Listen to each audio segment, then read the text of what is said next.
Today's video is brought to you by Mindful Marketing. They use ads to get you off using ads. Most e-commerce brands rely heavily on Facebook and Google ads for the majority of their revenue.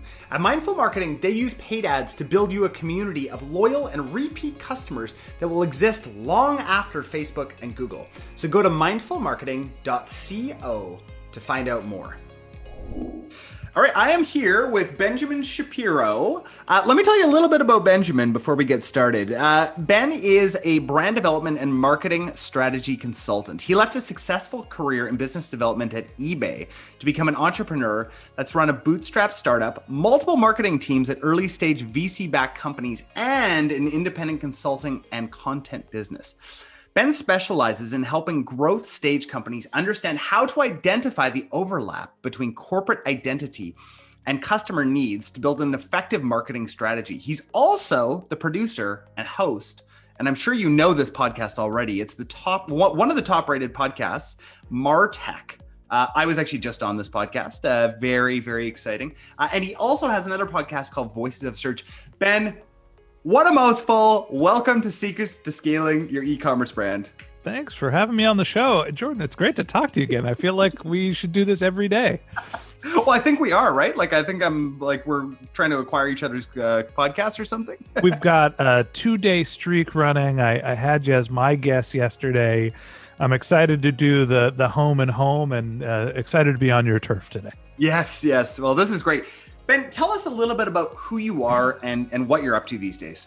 Yeah, I think you covered most of the bullet points. I actually spent a lot more time doing podcast content development, than I do marketing consulting. The kind of longer version of the story is I, worked at eBay and then left to do my startup, and then I ran the marketing department at early stage startups. Wasn't the right balance for me working at the early stage startups. I kind of got burned out and tired. And so I stepped away to just take on some short-term projects to help growth stage companies figure out how to market their products and services. Can you explain for our audience who may not know that term, what is growth stage? Where is that revenue? So I don't know if I made this up. I probably, I think of startups being companies that find product market fit or are looking for product market fit. Growth stage is when you have product market fit, how to acquire your customers and who they are. And it's just a question of acquiring enough of them to get to, let's call it scale or the enterprise stage, where then it becomes about, revenue optimization and gotcha. You're kind of going from being a medium-sized company to a big company. Gotcha. Okay. So companies that have figured out these are our products, this is who we're trying to reach. I will often come in and help them figure out their identity, brand strategy, some of the more foundational parts of marketing that oddly enough, they're foundational, but people skip when they're getting started. And then, how do you take who you are, who you're trying to reach, and cultivate marketing channels that are not just your pay-to-play channels, but things that are more cost-effective but take time to develop. Most of those content businesses. Okay. Can you give me an example of some of those that so our audience is generally 7 to 8 figure e-com store owners looking to grow. I'm assuming most of the ones that are listening to this podcast are in that growth stage. Yeah, for sure. Now that we've defined that. Sorry, go ahead. No. You go ahead. It's the curse of being a podcast host is I'm used to coming in and being okay, I know the answer, or hey, let me set the stage. Sorry for interrupting you. This is great. There's a common thing that happens here. E-commerce businesses, of course, this can't be food. Abby, let's just pause right here. Abby, I think we're going this time. Abby, we are back on. You're gonna have to stitch this one together. Sorry. Okay, so there's a common thing that happens, e-commerce businesses, all sorts of other types of businesses, is that when they're looking for product market fit, they generally lean on customer acquisition channels that are paid because they're the fastest to monetization. So if I'm an e-commerce business and I'm launching, I have my products, I have my website, I have zero traffic, I have zero brand reputation, I haven't created content assets, nobody knows about me. I have to go buy traffic and visibility. And you end up cultivating your paid channels first because you have to figure out how to get people to your website, to figure out if the website works, if people want the product, you need that demand. So often the startup companies end up investing their marketing budget in performance marketing channels.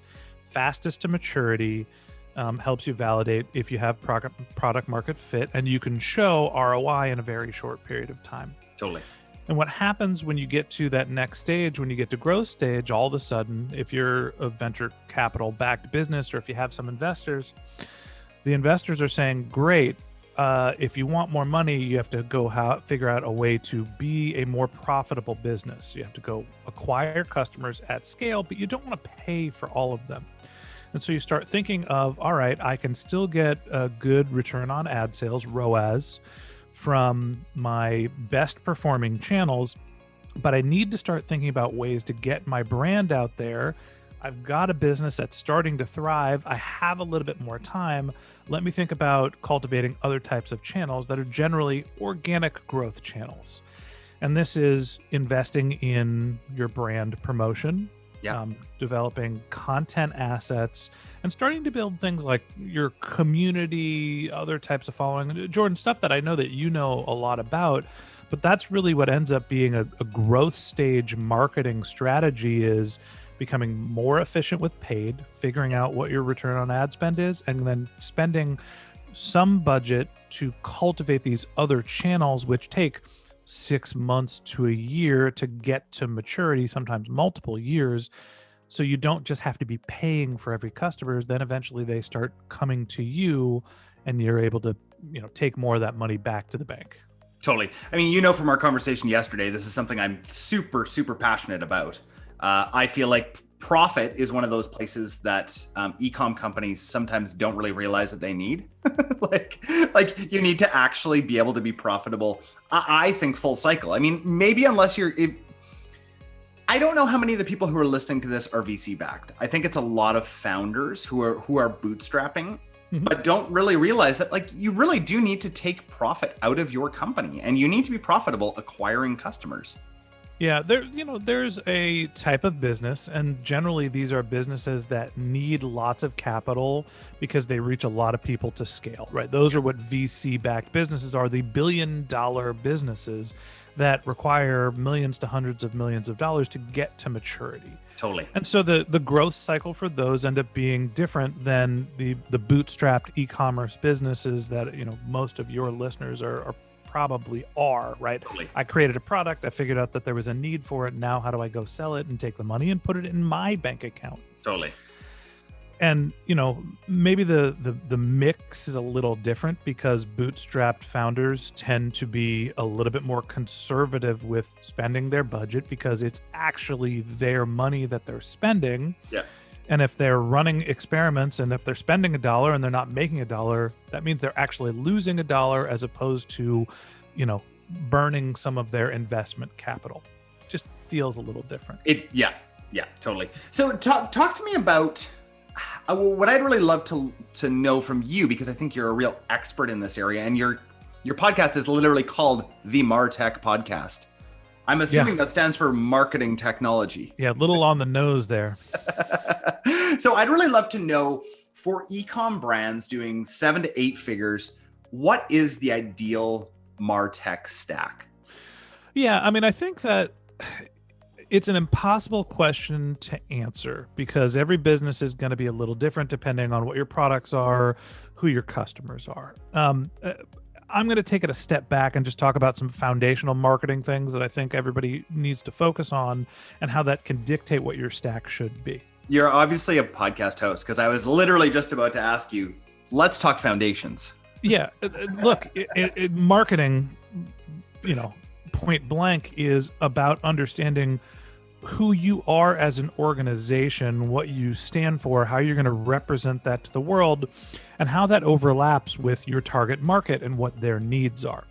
And so, as a marketing consultant, the first thing I do when I work with brands is sit down and talk with everybody in the company about what their company is, what their products are, why do people need them, how do they think about it, how are they positioned relative to their competitors.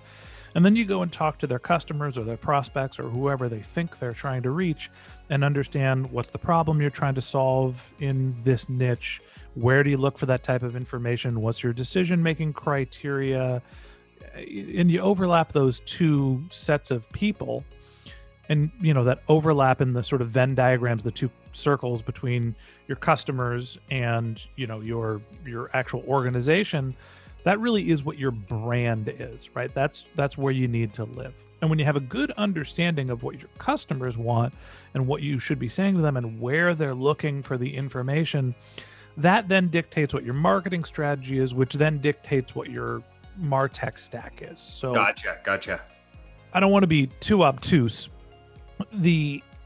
Talking specifically about growth stage e-commerce brands, assuming that most of them are B2C type businesses, you're probably going to be doing a lot of paid advertising, right? And the paid advertising channels are going to be your Google AdWords. It's going to be Facebook, Instagram, programmatic advertising.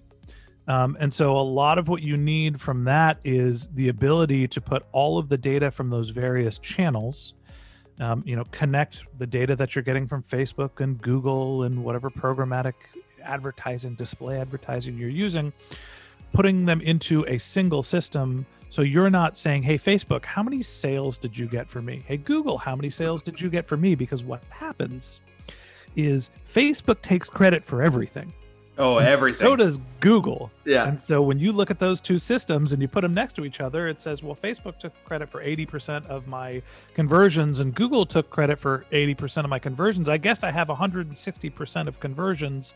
Where's those other 60%? That math doesn't work, right? That, they're basically saying we touched this person and that person, so they're both grabbing credit for it. You need a single source of truth. Now that can be Google Analytics. There's a whole host of other analytics platforms.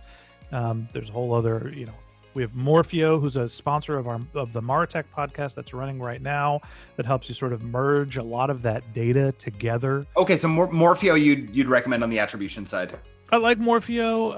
I have friends that worked at a company called Ad Hoc, which help you sort of place the ads and evaluate them all together. The cheap ones, Google Google Analytics. Yeah. Can't believe I couldn't remember the name Google Analytics. Google Analytics, allows you to get sort of all that data coming together.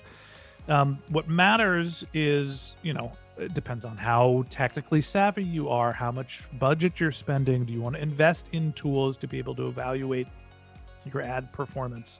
Or do you just want to look at Google Analytics because you're going to try to do it on the cheap and you're still trying to really figure out what works? Yeah. There's also the idea of hiring an agency. If you're just, I don't understand performance marketing, I have no experience with it, go get somebody else to do it for you. Yeah. And there's a whole host of agencies you can use. So you got your performance marketing channel. You're going to have some sort of a CRM, customer relationship management, where you're looking at, who the customers are, what's their average order value, what's their LTV, lifetime value. Your CRM should help you, figure that out. And, I think that what really matters is getting a full picture of the customer life cycle. So how did I acquire the customer? What did they do? How do I serve them from a customer service perspective? And then how do I get happy customers to start becoming referral engines so I can lower my cost per lead? Yeah, totally gotcha. This is, that's great foundational sort of stuff, because I feel like what's happened and what we see with a lot of people that come to us and people that I consult with is that they've actually skipped over that entire foundation, right? So instead of having Google Analytics set up, there's no tracking whatsoever, and we're just asking Facebook to somehow be truthful with all of the conversions that they're giving. Yes, maybe they were a part of some of those conversions, but really, like you cannot take credit for all of those things, Facebook, or all of your different channels that you have, right? Like we talk heavily about our VIP group, and we talk all about email and SMS. If I were to take all of their data, I'd be doing double the amount of sales, if not more than that, right? It's just not true. So I think that's great stuff. Where would you go after that, as far as your tech stack? Yeah, I mean, you can go left or right or up or down, depending on what channels you're trying to add in.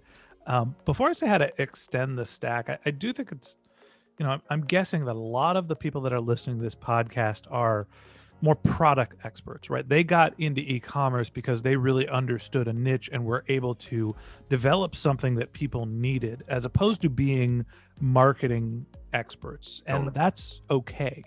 I don't think you need to be a brilliant marketer to set up the basic analytics, right? And before I talk about how do you extend the stack, setting up Google Analytics, there's a million and one YouTube videos. It is not super complex. All you need to do is go onto your website, and I'm sure that there's a connector between Shopify, which most people are probably on, Google Analytics, and just create some custom events. And understanding where someone came, what channel drove them, so you can figure out which advertising campaigns are actually working and where in the funnel they are. Did they get to the website? Are they repeat visitors? Did they get to the cart? Did they complete a purchase? Are they a returning customer? And once you figure that stuff out, like, you're not really doing a lot in terms of analytics setup. That's at least the basics of understanding where someone is in the customer life cycle. And that's 10, 20 hours of work if you're brand new at Google Analytics, figuring out how to set up those connectors and set up the tracking. It's not super, super complex.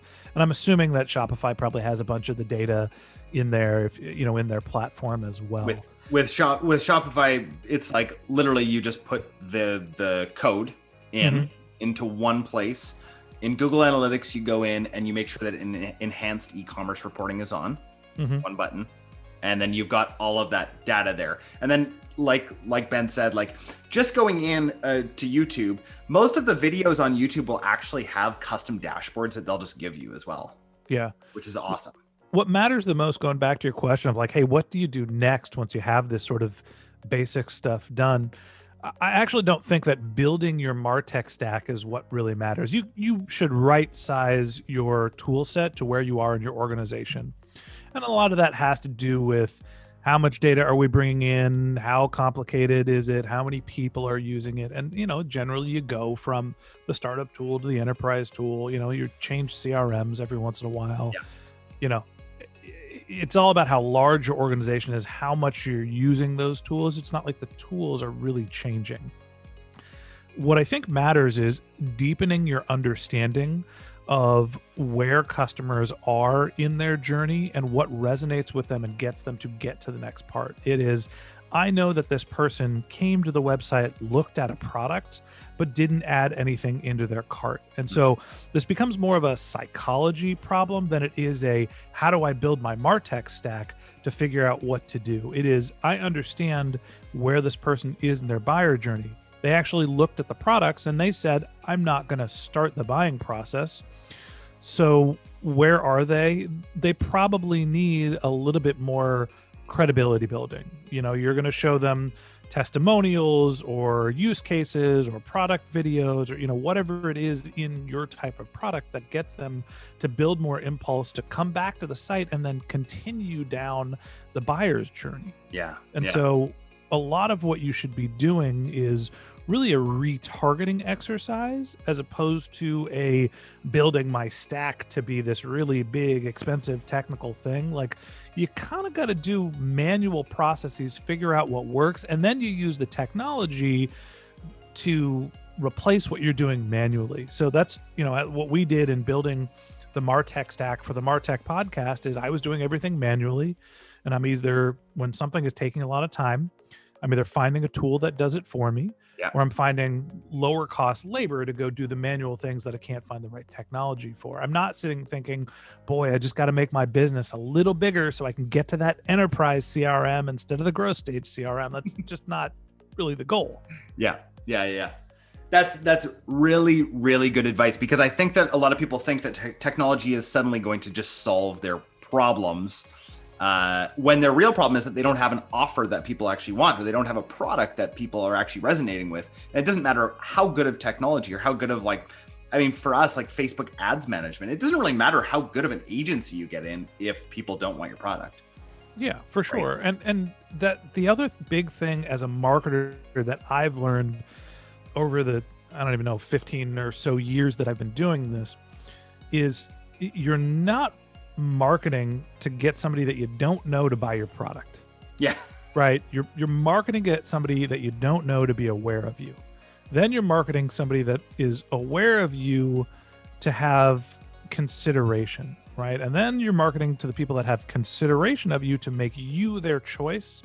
And then you're marketing to your customers to return as your customers and be referral, right? You're not marketing from like point A to point Z. It's A to B to C to D, all the way down the alphabet. Do you guys see why I have Ben on the podcast right now? Like that is like, I feel like that is imperative for you to think about, like rewind that and listen. You are not trying to sell to customers when they first, like you may have that happen. That might just happen. There's the occasional person. Low-hanging fruit. Yeah, like, and you know, and to be honest, with Facebook's algorithm, they will go after, when you have a conversion campaign, they're going to go after that low-hanging fruit to start, because they really want to get you hooked on Facebook ads, because they know who that low-hanging fruit is generally with their buying behavior. But there are not a ton of people out there like that. Yeah. Let's talk about. Sorry, go ahead. Oh, I was just gonna. I wanted to kind of tie this into podcast advertising. How could that work in the customer journey for e-com brands? Yeah, so there's a couple different ways to work in podcasting. First, you create your own podcast, like what you're doing, where you get to own the conversation. And this kind of gets into like, are you building a community? You know, are you rallying the people that are your biggest fans and enthusiasts to engage with your content regularly? And that is the most powerful way. It's also the most labor intensive and often the most costly way to be involved in podcasting. But if you have an existing audience and you want to have a regular conversation with them to keep your impression levels high, right, to keep your consideration high, to sort of build that authority, being a content creator is really powerful. You know, for me, I felt like I had a inherent talent to being a podcast host because I'm just a better talker than I am a writer. I have a face for radio. So, you know, I kind of flocked personally to podcasting as it was starting to mature because I just felt it was a match for my core skill set. Yeah. That's not the case for everyone. People are great on video. If that's the case, you don't have to do a podcast. You can go create a YouTube channel and be just as effective. If you're a great writer, go create a blog. All of these are content businesses. And so, you know, I'll get into the specifics of how podcasting works, but whatever it is, when you're thinking about content businesses, a couple things to keep in mind. They take time to mature. You have to be consistent in publishing your content, and you have to be very focused towards your target audience. If you can get those three things down and you can just keep going, eventually you can build an audience that becomes very powerful. That's how you're going to get your core enthusiasts. Now, outside of just, I'm going to go create podcast content, I'm going to do it myself, a couple different ways that you can take advantage of the podcasting landscape. First one, be guests on podcasts that are relevant. That's not expensive. Often it's free. You just have to reach out to the right host and talk about what value you can bring to their audience. Jordan, I had somebody on my team reach out to you. You're, you know, working on a podcast that we love, we respect. We also think it has a lot of overlap with what we talk about in the MarTech podcast. So we reached out and said, hey, can we be buddies? Can we work together? And, you know, you come on my podcast, I'll come on your podcast. We'll introduce each other to our audiences and provide value to both groups. That's something that, you know, whatever e-commerce business you're in, if you're selling something in the fashion industry, you're selling clothes, there are lots of fashion related podcasts that you can go out and talk about your brand and your experience and how you're growing your business and find new customers. Totally. Go and do the PR strategy. That's generally pretty cheap and easy. The other one's podcast advertising. I think that there's two ways to think about this. There's host-read advertising, where you're working with the podcaster to have them talk about your brand. And that's really like influencer marketing. Yeah. You have to reach out to the host. You have to talk about what your business relationship would look like. Maybe it's you're just going to give some product away and have them talk about you. Maybe you got to pay them for the ad space. Yeah.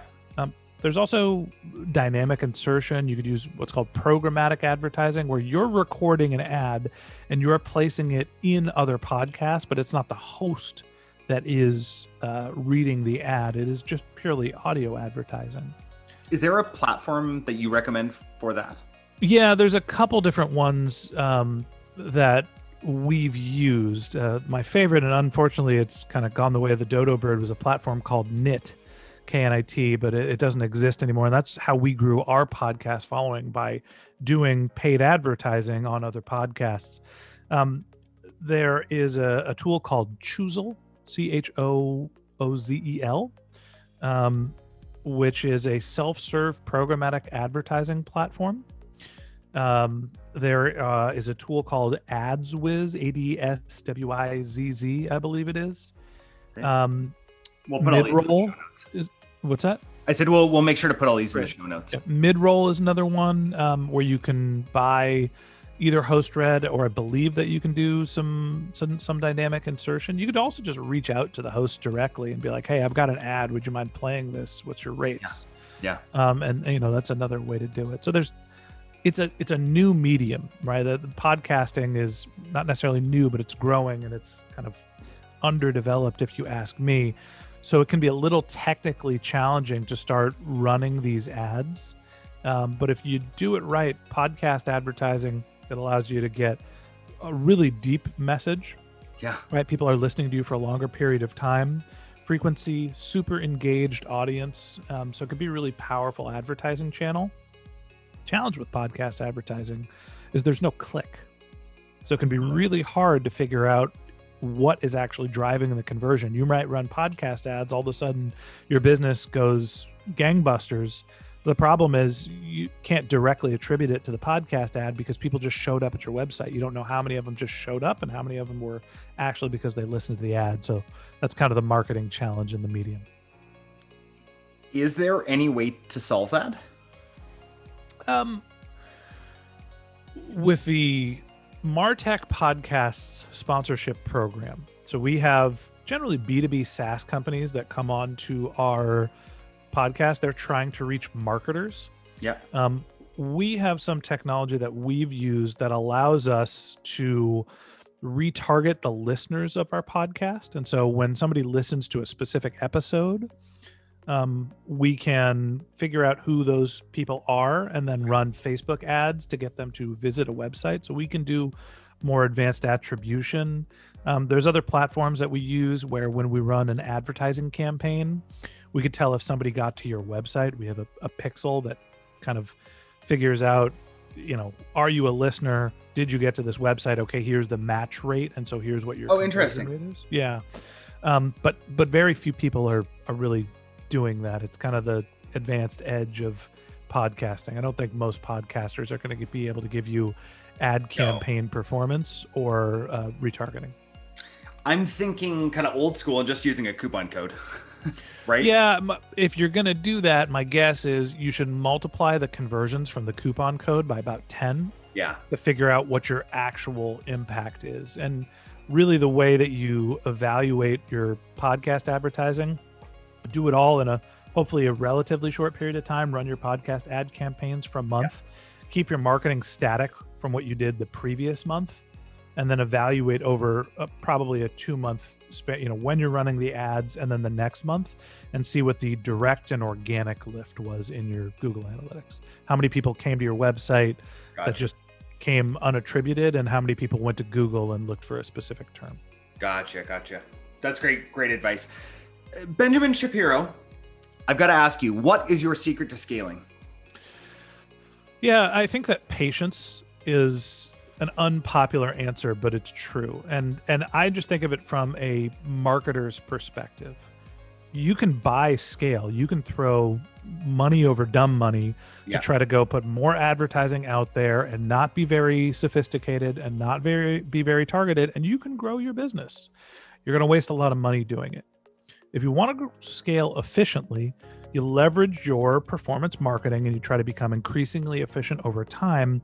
But on the flip side, while you're starting to spend more and more and more, you need to invest in developing your organic growth channels, whether that be building a content strategy, working with influencers, doing public relations, all the other stuff that helps get your brand out there and relevant to your target audience.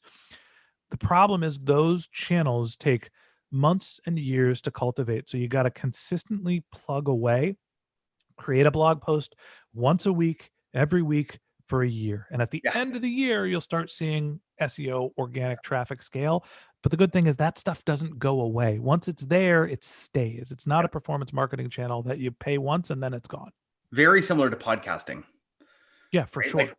It took us 6 to 8 months to really start getting a huge amount of traction with this podcast. So Podcasting is a content channel. It's no different than a blog. It's just, some people like to listen, some people like to read, some people watch the videos.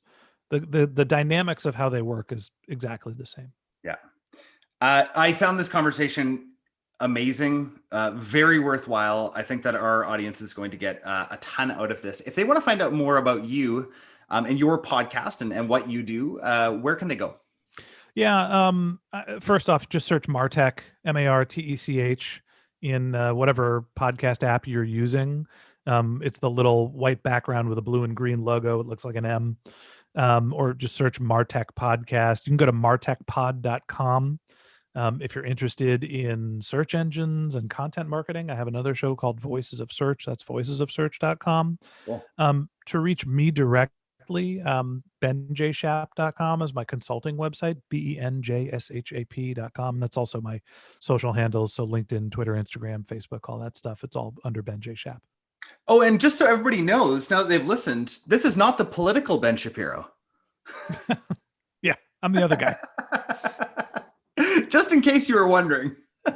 My political preferences are right down the middle, so Perfect. Feel free to listen to my podcast without bias. Perfect. Well, right down the middle for America is like far right for us. So okay. Just so you know. Ben, this was such a good conversation. 2 days in a row. Let's make it 3 tomorrow, okay? All right. We'll have to find another podcast to crash. Thanks for your time. Great to see you. Wait! Before you go, in the description, we've got some incredible e-commerce only resources for you to help scale your store from wherever you are into the mid 7-figure, 8-figure, maybe even mid 8-figure range this year. So look in the description below for some incredible free resources that we've given to you guys, and we really want to see you guys succeed.